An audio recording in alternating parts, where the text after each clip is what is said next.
So far, it's been a back and forth, more like a dodgy situation. The Reverend Intim Fojo says he has not officially been invited. He has not received any invitation from the security agencies. Government Communications Minister Felix Kwakye Ofosu says Reverend Intim Fojo has not honored invitation. Yesterday, we heard from NACOC, deputy, I think his coordinator there, Chumberima, saying that if indeed Reverend Intim Fojo continues with not responding to or acknowledging their invitation, they will be forced to cause his arrest. Now that the minority has written to the diplomatic community, I'll start with you, Akosua. Is this the way to go? Good morning to your viewers. I'm happy to be back here on this set, and I think that it is the way to go. Why? Because when this issue started, the first instance where Reverend Fojo raised an alarm, and duly so, as the ranking member on Interior in Parliament. I remember that we saw the president take to his social media and state that an investigation into the matter was necessary. Subsequently, we saw the spokesperson, or the Minister of Government Communications, as they call it, come out in a spirited defense on the matter. Now, if the spokesperson to the president steps out to speak, my understanding is that he's speaking the mind of the president. But what did we realize in the space of within a day or two? Whatever he said raised concerns. In fact, if I was to broadly pinpoint the concerns, it will start with one, the conflicting airplane registration numbers. Two, will come to disputed maintenance timelines. Three, will come to even the cargo transport legality of AirMed. Will come to contradictions on the flight routing. And the fifth is will come to, well, I literally said it was staged. That the maintenance video they put out there was staged. These five... You believe it was staged? Listen, you know, let's not downplay this. And I'm happy that the minister, the MP for Damango has chosen that route. Why? Because in the first instance, when the president put that tweet out, as far as investigations goes, the spokesperson then comes to tell us that an investigation into the matter is not necessary, but is more of making Reverend Fojo a scapegoat. So who is in charge? Your president says we have to investigate the matter. The minister comes out to say, no need. Let's look more into what the MP is alleging. Then, thanks be to God, fact-checking social media, amongst other things, shows the inconsistencies. I was shocked that, in fact, on Sunday, and you saw on X, I was going back and forth with him, that the picture you put out there shows N864 AM Ahmed. That was the picture you showed.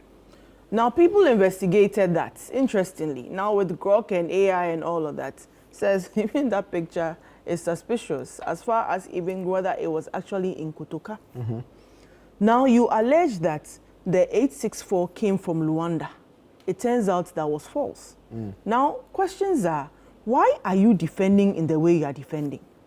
That's where the alarm bells went up. That why are you positioning yourself, even as a spokesperson for AirMed? And all of this, we've all run away from the core question of two AirMeds show up. So, in my mind, there's a medical evacuation, a medical emergency. Then you tell us that a plane had a fault as far as tires are concerned. So that it took off and mid-air, they did hit a bed, there are no potholes in the sky. Like how? How did that come about? And then the picture you prop up are people, somebody we said, you can decide to be petty, but even the workmen were not in the right gear as far as airport protocols are concerned. And what made it worse yesterday was that release from Ghana Airport Company Limited. I'm surprised you didn't mention it. The tone of that letter was as dismissive, arrogant as That's the posture of the spokesperson when this issue came. In fact, he even swayed from on the issue and was attacking the person of the reverend, labeling him, calling him names. Even on his appearance on Newsfile on Saturday, we saw that the MD of PMMC had been dispatched in typical style, like they were as in opposition, to go and confiscate the matters, muddy the waters and make it, And right after he finished, there was a spirited PR saying that the Reverend had run away, amongst other things. He's put out his information there. I saw a statement by the spokesperson, which is most unfortunate, that he said an NPP person at Ghana airport or something gave him that information. That's sad. The Reverend has every right to question. We are interested parties now because every single thing you told us turns out to be false. And even for media houses, I'm like, why? You can't just dismiss it and make it look like it's one of those things. No, it certainly isn't. What is your interest in the matter? What was his interest in the matter, and what was his interest in the way he put out the information? You put out a video. The video doesn't lie, where you categorically stated the reasons why those planes came. In fact, all along, my mind was on 823 and 823 AM. That was only the AirMed flight that I knew was in discussion. Till he introduced N864 and said N864 had come.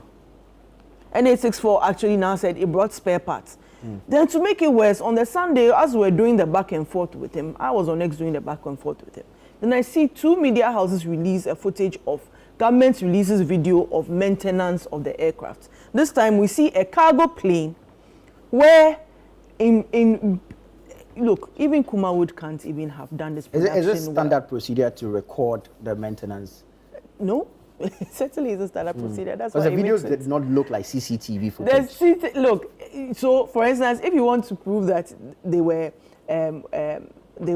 men who showed up at the airports, giving the standards that our airports currently has, it's very easy to pull out the CCTV video so that we'll see the plane coming in. We'll see the workmen coming out. We'll see the gears they had. Even with the Kovac air flight, you said it came with jerry cans and oil and all sorts of things. Even stating categorically that in Luanda, they didn't even have the garage to fix the problems the plane had. And I fact-checked that. They actually are equipped to do that. So to fly all the way to come to Ghana, that is where it doesn't add up. So 2 + 2 has become 4 in the minds of Ghanaians, but he has given us a different equation altogether. Now, the bottom line of this is, I don't even trust the probe that the president is asking for, because now his spokesperson has implicated him in the matter. Not because we have something to say that we've seen parcels of whatever as others are throwing in, but because the sequence of events shows that there was a deliberate attempt to lie to the public. He told bare-faced lies. Listen, a concern is raised, and I highlighted it to you. You lied about the maintenance flight path. You lied about the aircraft. You lied about the maintenance schedule. You lied about the routes. So based on what did you have that information to come and put out? And in your spirited defense, even staffers at the Jubilee House were calling names, were calling the Reverend names. We're speaking to his person and not the issue. So if all these things, I've given you 5 broad points as far as I'm concerned. Areas of doubt. Yes, these are the 5 areas of doubt clearly established. And this is not us presenting, this is not even me coming to say this is what I have found out. This is based on what information you gave us consistently and repeatedly. We play it back and we look at it and we're like, no. This is not adding Something up. doesn't add So up. Okay. I'm calling for a bipartisan committee. And this government loves committees. It wouldn't hurt for them to add another one. A bipartisan committee put together to look into the matter. The tone of Ghana Airport Company Limited, the dismissive, arrogant posture they had in that letter. In point, look at that letter in point 3, they are literally alluding to other security agencies. And then later come back to say that one in Team Forger, as if we don't even know his locus in this country. It's not fair. It represents what the government has done, it also suggests that the president is also not in charge. That's another conversation I want to come back Very to. well. We'll get into that hopefully. Thank you very much.